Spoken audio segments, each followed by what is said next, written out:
Q205 Morning Report. In the show, we'll go behind the lines and provide you with the hottest news on imperialism.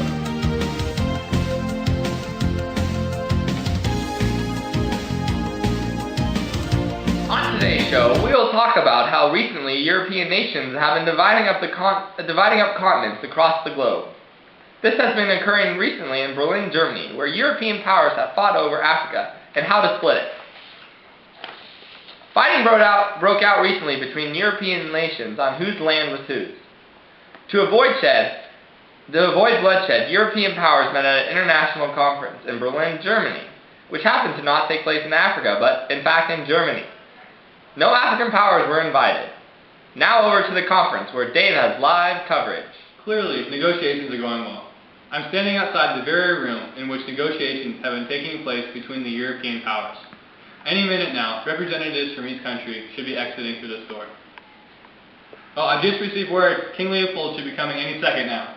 Oh, and here he is now. King Leopold, can we get an interview? Yes. How have negotiations been going this far? They've been going very well. The European powers have recognized my private claims to the Congo Free State, in which I have absolute control. And what other agreements have been made? Also, that no European countries can claim any part of Africa unless they have an office there. Well, thank you for your time, King Leopold. No problem. For our next breaking news, we have the construction of the Suez Canal. With the desire to build a waterway connecting the Mediterranean and the Red Sea, Egypt hired a French contractor to lead the project.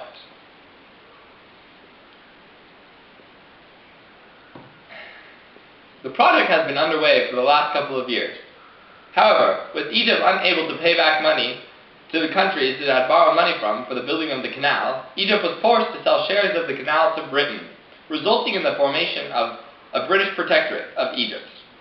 Now over to Dave with a live interview from a canal worker. In a few minutes, I will have the opportunity to speak with Ferdinand de Lesseps, the man responsible for creating the Suez Canal. He was born on November 19, 1805. He was a French diplomat, and during the beginning years of his career, he was posted in Egypt. There he became friends with the son of the viceroy, Say Pasha. Their friendship lasted through the years until, in 1854, Pasha became the new viceroy. Because of that friendship, de Lesseps was given permission to make his dream become a reality and begin constructing the Suez Canal. This allowed ships to go straight from the Mediterranean Sea to the Red Sea. Construction began in April of 1859 and ended in November of 1869. However, in 1875, in order to pay debts from the construction of the Suez, Egypt sold shares of the canal to England. Here is the previously recorded interview with David and Ferdinand de Lesseps. I'm here with Ferdinand de Lesseps, the man responsible for building the Suez Canal. Mr.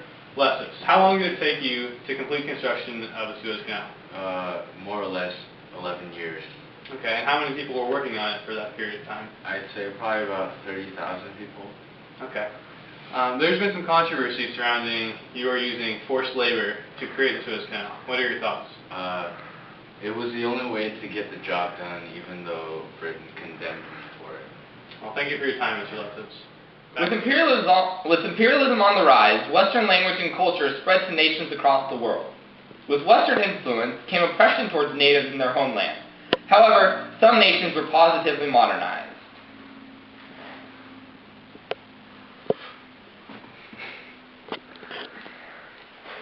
Western powers greatly benefited from imperialism through greater natural resources and trade.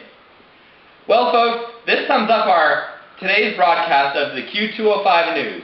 Make sure you tune in for next week's show.